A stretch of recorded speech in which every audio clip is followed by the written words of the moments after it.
Okay, ladies and gentlemen, welcome back. This is HD, and guess what? It's time for Game 3 between WhiteRa and Tarson. And both these players, obviously, very well mannered towards each other. They're good friends, man. WhiteRa and Tarson, both from Europe, and wishing each other good luck. And in fact, having a little bit of jokes going on about the WhiteRa special Terran tactics. Hey man, whenever WhiteRa plays, he has special tactics no matter what up his sleeve. He is just that much of a baller. So now the onus is on Tarson to come back in this series because he is down 0-2 and the pressure's on. This is a best of 5, and you know, when you're down at a deficit like that, you gotta perform. Unfortunately, I'm not entirely sure what tournament this is in, assuming this is from a tournament. This was sent to me by a fan, Joel, thank you very much. So didn't mention exactly where this replay is from, but I am excited to see what's going to happen here. This is going to be on Crevasse.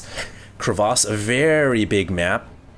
The one interesting detail about Crevasse is there is this natural expansion, which is right inside your main. You don't have to cover an additional doorway, but the limiting factor is the geyser is only 1 rather than having 2. So if you're going for a gas heavy build, it's actually better to expand outwards. Especially, I mean, if you're a Zerg, you definitely most of the time are going to want to expand out here.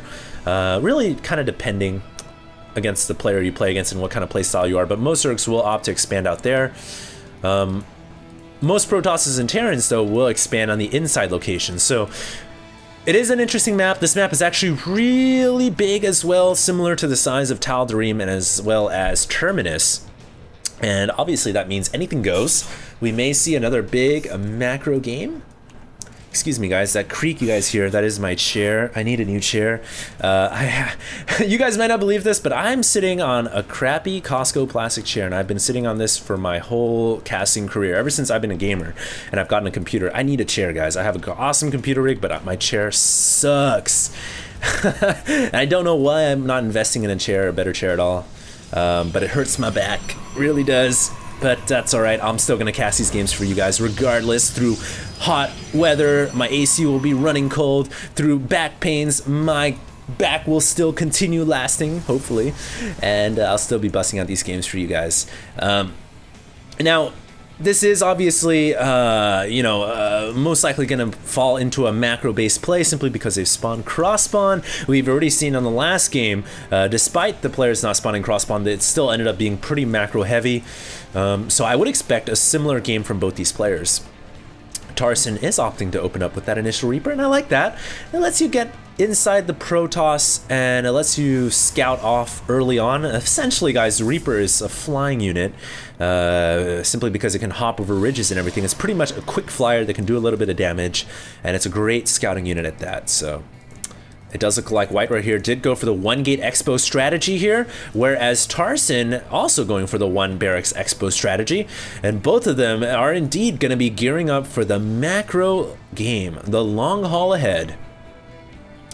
So I am interested to see what's going to happen at this point, because I do believe that neither player is going to be pushing out. Neither player wants to do anything aggressive at this point because they just want to sit back, play the defensive game, and we'll see what happens from there on out.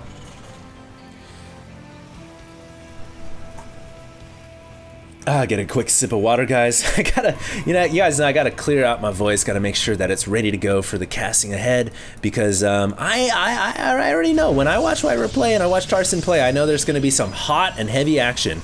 Because just recall from game number 1, guys, what happened in game 1? We had the I believe it was the Banshee War Prism kind of trade-off, and then at the end of the day it was just all these SCVs filing in.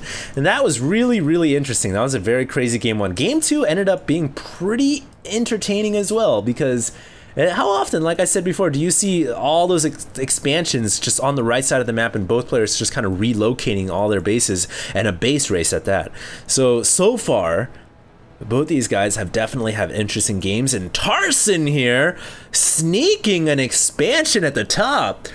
Wow, that is sneaky, and this may be special Protoss Tactics 101 from Tarson, because I mean, he knows WhiteRa has expanded early on, so he's just gonna go ahead and try to sneak a quick expo and hope it pays off, and I think it will. WhiteRa doesn't look like he's gearing up for any kind of an attack anytime soon, and honestly, as a Protoss player, as any player, would you expect there to be a command center up in the nether regions, up in the mountains over here? No, you're not going to expect there to be a command center there. So essentially, Tarson has sneaked the CC, and WhiteRa has no idea at all as to its location, and that may end up hurting him in this game, and it may be what Tarson needs to bring himself out of this 2-0 deficit and get right back into the thick of things. Oh, but WhiteRa, gonna be grabbing the third as well, so definitely only a heartbeat behind Tarson, but at a little bit of a deficit now, I have to feel like. So for the first time in this series, WhiteRa struggling just a little bit, but he does have a Harvester advantage, so not by much.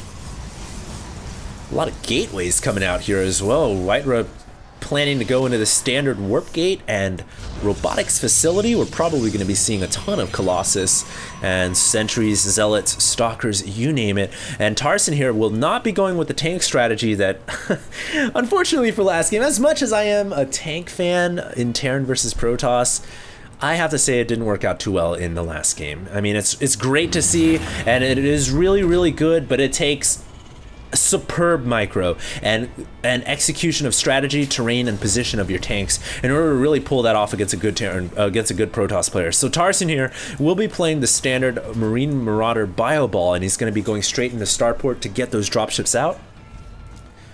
And I think this is just a much easier strategy to employ. Just standard Marines and Marauders, Vikings to boot, and dropships ahead, and we'll see. It's just going to come down to a big battle, I would imagine.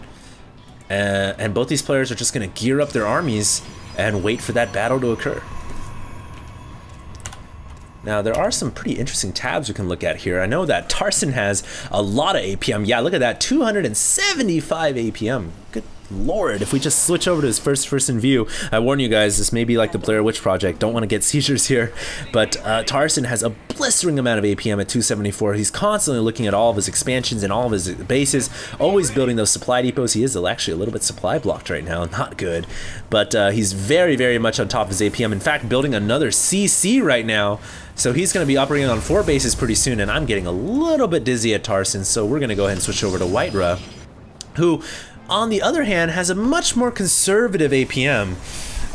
Although right now he is making me a little bit dizzy, but yeah, WhiteRa, as you guys can see, at only 115 APM, but he is bouncing back and forth between that OBS, keeping it alive. In fact, does not lose the OBS to those Marines, really nice. But he did see the CC coming up. But the really interesting thing right here is WhiteRa, yes, that's my squeaky chair, excuse me guys. WhiteRa right now has no idea that there's still this expansion just mining away happily, just a hair away from this base right here. So WhiteRa is just, I don't think he's gonna be too happy once he finds this, if he finds this, because Tarson is just running a huge lead right now in terms of the ability to mule up and get his SCV count up. In fact, he really doesn't need that many more SCVs because the mules, in part, kind of provide that extra mineral income that is necessary. And well, I was gonna say he's got extra meals, but the kind of crazy thing is he hasn't morphed this into an orbital command, and I feel like that may be a blunder on Tarson's part. Why doesn't he have an orbital command here? My guess is as good as yours, guys. An orbital command doesn't float away slower than a CC if he was thinking about, you know, using this to float away and run away later, but yeah, I don't know what Tarson's thinking there. Maybe he just forgot to make that an orbital. But yeah, pretty macro game right now. Neither player has engaged yet, and I mean, both of them have just been building harvesters this entire game. They're kind of indicative of how many actual units that can fight are on the field. Just 9 zealots, 2 colossus, 10 stalkers, and 4 sentries, and 25 marines, 4 medvacs, and 16 marauders. So very small army sizes in terms of you know, in relative terms of what the game time is right now at 13 minutes in.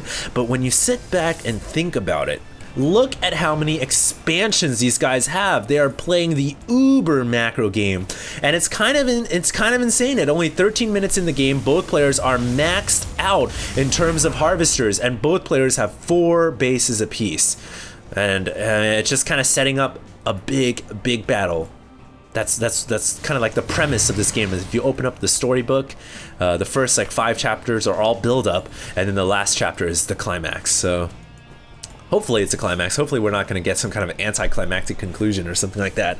Definitely has been known to happen in StarCraft 2.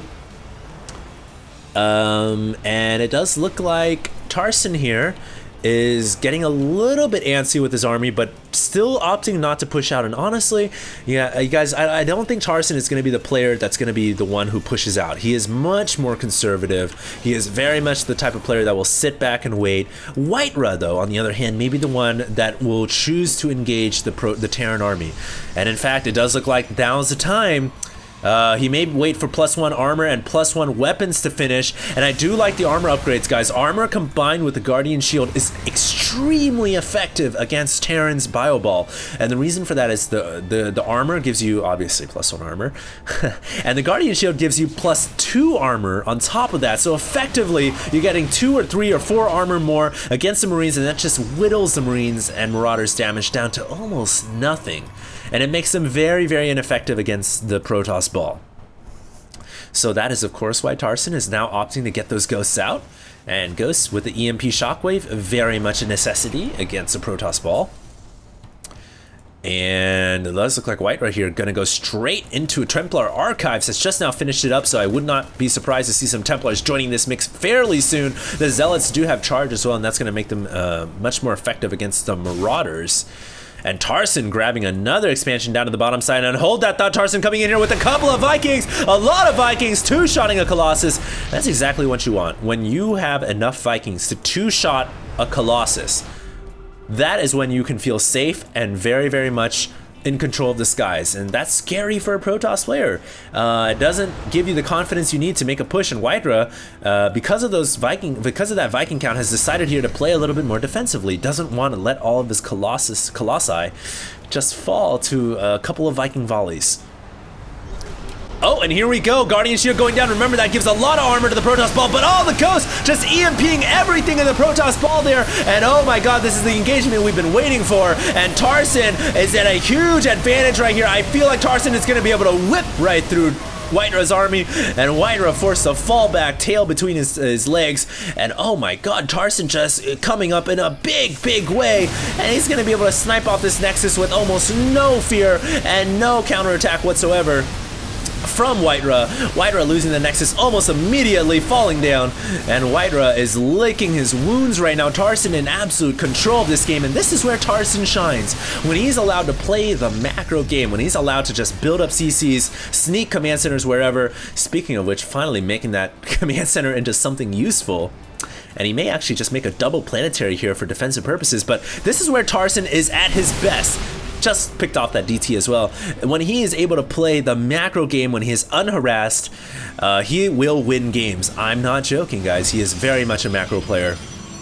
And WhiteRa, I feel like if he loses this game, he's going to have to re-tailor his strategy and contour it in such a way that allows him to take out the Terran player early on. I mean, games one, pretty much game one, he was able to take a win because he tried more unconventional, how did he call it? Terran special tactics. And it worked out beautifully for him. So I feel like he cannot get into a macro game with Tarson because Tarson will overrun him. And WhiteRa now, for the first game in this series, is at a deficit. This is game 3, ladies and gentlemen. WhiteRa not looking good at all. Tarson just playing cat and mouse right now, like a cat playing with the food. Cat knowing that he has won this game. I honestly don't know how WhiteRa can come back into this.